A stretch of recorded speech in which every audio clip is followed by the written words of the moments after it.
नमस्कार, मैं हरीश कुमार। स्वागत है आपका स्टडी भूगोल में।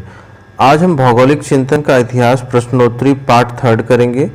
इससे पहले के पार्ट्स में हमने यूनानी, रोमन, अरब और भारतीय भूगोलवेताओं के बारे में जाना। इस भाग में हम बचे हुए अरब भूगोलवेताओं के बारे में जानेंगे। फिर खोज यात्राओं और आविष्कारों के प्रभाव से संबंधित प्रश्नों को करेंगे और अंत में हम आधुनिक भौगोलिक विचारों के संस्थापक हम्बोल्ट, रिटर और डार्विन से संबंधित प्रश्नों को देखेंगे। तो आइए शुरू करते हैं। प्रश्न संख्या 31। मुकद्दिमा नामक पुस्तक किस अरब भूगोलवेता की है? ऑप्शन है अल बतानी, अल इदरिसी, इब्न खालदून, इब्न बतूता। इसका उत्तर है सी, इब्न खालदून। अगला प्रश्न, निम्न में से असत्य कथन का चयन करें। पहला ऑप्शन है मार्को पोलो की रचना द मिलियन, अंग्रेजी में ट्रेवल्स ऑफ मार्को पोलो, नाम से विख्यात भूगोल में गौरव ग्रंथ मानी जाती है। उत्तर मध्यकाल या पुनर्जागरण काल 1250 से 1700 ईस्वी को अन्वेषण काल भी कहा जाता है। कोलंबस ने ओरिनिको नदी के मुहाने की खोज की और उसका नाम अजदाह का मुहाना, ड्रैगन्स माउथ रखा। ऑप्शन डी है 1498 ईस्वी को पुर्तगाली यात्री वास्को डी गामा अफ्रीका महाद्वीप के केप ऑफ गुड होप होते हुए भारत के कोरोमंडल तट पर पहुंचा। हमारा उत्तर डी जो है वो असत्य है। 1498 ईस्वी को पुर्तगाली यात्री वास्को डी गामा अफ्रीका महाद्वीप के केप ऑफ गुड होप होते हुए भारत के कालीकट तट पर पहुंचा, ना कि कोरोमंडल तट पर।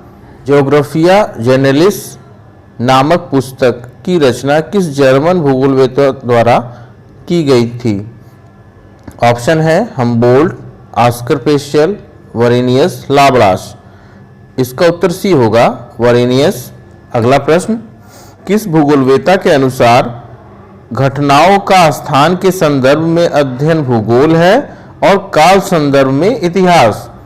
ऑप्शन है Varenius, Immanuel Kant, Humboldt, Ritter. इसका उत्तर बी होगा, इमैनुअल कांट। निम्न में से असत्य कथन का चयन करें। भूगोल में द्वैधता या द्वैतवाद की शुरुआत इमैनुअल कांट द्वारा की गई। कांट एवं वारेनियस को छायावादी युग के भूगोलवेता कहा जाता है एवं कांट ने वैज्ञानिक भूगोल को दार्शनिक आधार प्रदान किया। कांट को आराम कुर्सी वाला भूगोलवेता भी कहा जाता है। वरेनियस एवं कांट का काल चिरसम्मत काल, क्लासिकल पीरियड कहलाता है। इसमें ए ऑप्शन हमारा असत्य है। भूगोल में द्वैधता या द्वैतवाद की शुरुआत वारेनियस महोदय ने की थी, ना कि इमैनुअल कांट ने। बाकी सारे ऑप्शन हमारे सही हैं।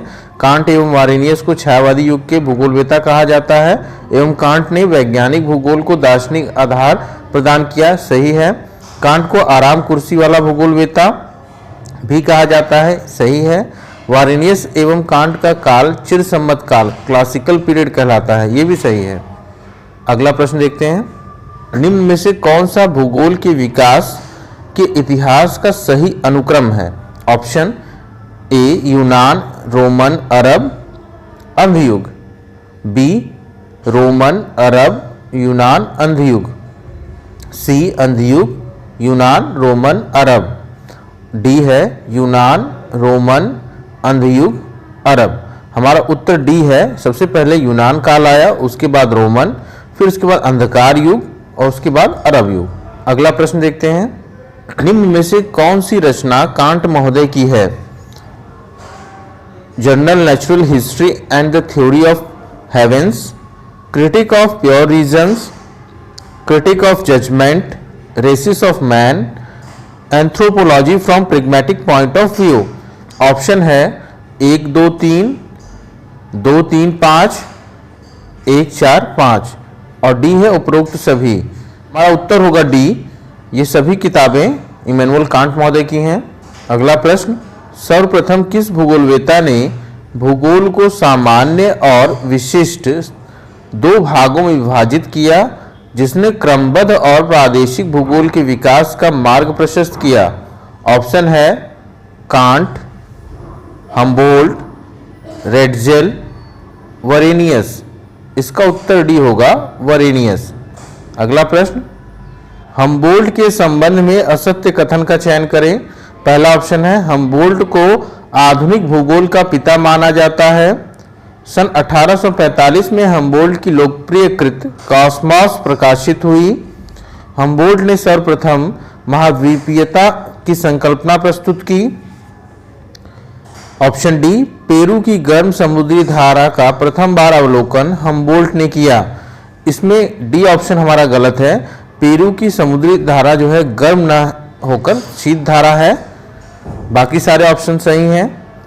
हम्बोल्ट को आधुनिक भूगोल का पिता कहा जाता है, सही है। सन 1845 में हम्बोल्ट की लोकप्रिय कॉस्मॉस प्रकाशित हुई, ये भी सही है। हम्बोल्ट ने सर्वप्रथम महाद्वीपीयता की संकल्पना प्रस्तुत की, ये भी सही है। अगला प्रश्न देखते हैं। निम्न में से किस भूगोलवेत्ता ने भूगोल को पृथ्वी के धरातल का मानव के निवास के रूप में अध्ययन बताया? ऑप्शन है हम्बोल्ट, रिटर, डार्विन, वरेनियस। इसका उत्तर बी होगा, कार्ल रिटर। अगला प्रश्न, सुमेलित कीजिए। सुजा माहंग, नेचुरा जाजेन, लैंडर कुंडे, अर्ड कुंडे। दूसरी तरफ है प्रादेशिक अध्ययन, भूविज्ञान, प्रादेशिक घटनाओं के अंतर संबंध में सामंजस्य की संकल्पना, जीव निर्जीव घटनाओं की क्षेत्र में संगति व सामंजस्य। सुजा माहंग से अर्थ यहाँ जीव निर्जीव घटनाओं की क्षेत्र में संगति व सामंजस्य से है। नेचुरा जाजेन से अर्थ प्रादेशिक घटनाओं के अंतर संबंध में सामंजस्य की संकल्पना से है। लैंडर कुंडे का अर्थ है प्रादेशिक अध्ययन और अर्ड कुंडे का अर्थ है भूविज्ञान। हम्बोल्ट के संबंध में कौन सा कथन असत्य है? पहला ऑप्शन है, सर्वप्रथम मानचित्र पर समताप रेखाओं को प्रदर्शित किया, ये सही है। स्थायी तुषार भूमि के लिए परमाफ्रॉस्ट शब्द का प्रयोग किया, ये भी सही है। सर्वप्रथम उच्चावच एवं जलवायु में अंतर संबंध स्थापित किया, ये भी सही है। हम्बोल्ट ने ही स्थलाकृतिक मानचित्र टोपोग्राफिकल मैप से संबंधित विचार दिया था, ये गलत है। स्थलाकृतिक मानचित्र टोपोग्राफिकल मैप से संबंधित विचार अल्बर्ट पेंक महोदय ने दिया था। अगला प्रश्न देखते हैं।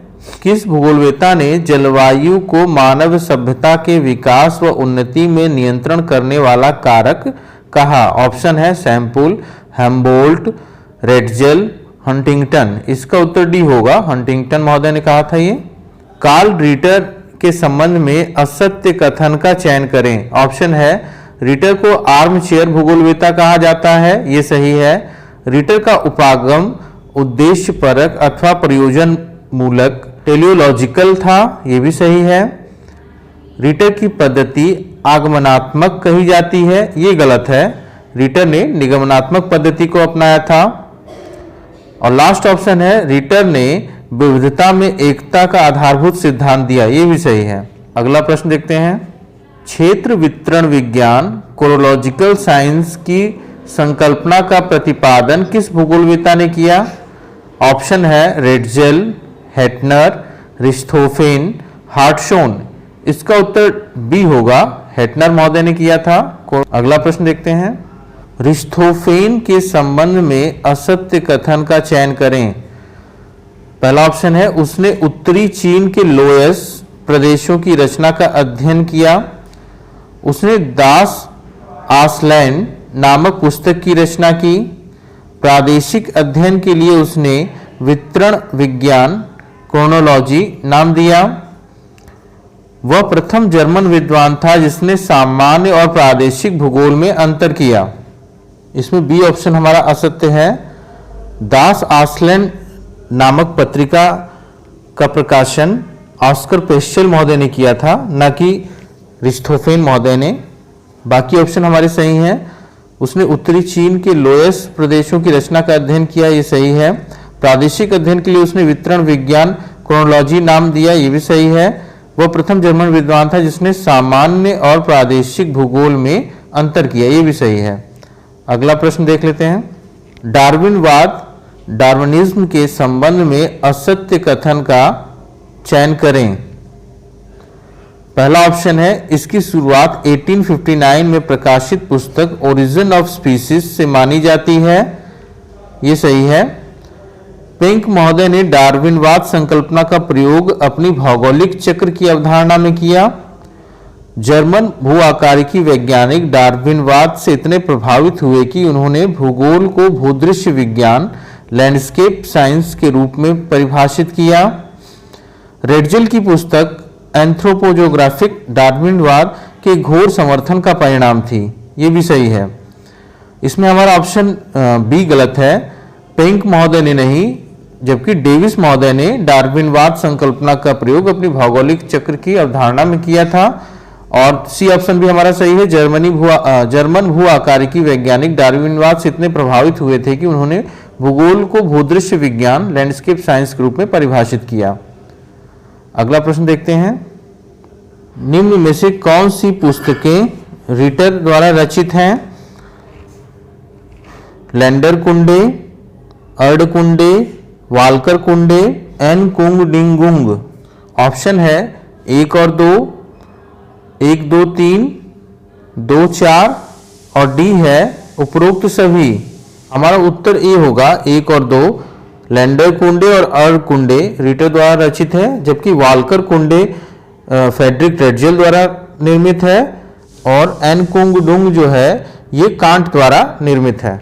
अगला प्रश्न देखते हैं, निम्न में से किस भूगोलवेत्ता को प्रादेशिक भूगोल का जनक कहा जाता है? ऑप्शन है हम्बोल्ट, रिटर, रेडजेल, सावर। इसका उत्तर बी होगा रिटर। नेक्स्ट, निम्न घटनाओं को कालक्रम के अनुसार व्यवस्थित कीजिए। ओरिजिन ऑफ स्पीसीज का प्रकाशन, राजनीतिक भूगोल का प्रकाशन, कॉस्मोस पुस्तक का प्रकाशन, नेचर ऑफ ज्योग्राफी का प्रकाशन और सांस्कृतिक भूदृश्य शब्दावली का आरंभ। ओरिजिन ऑफ स्पीसीज का प्रकाशन 1859 में हुआ था।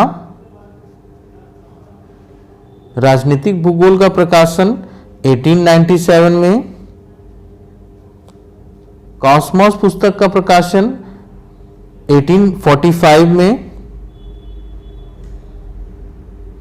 नेचर ऑफ ज्योग्राफी का प्रकाशन 1939 में और सांस्कृतिक भूदृश्य शब्दावली का प्रयोग कार्ल सावर ने 1920 के आसपास किया था। इस तरह हमारा उत्तर बी होगा 3, 1, 2, 5, 4।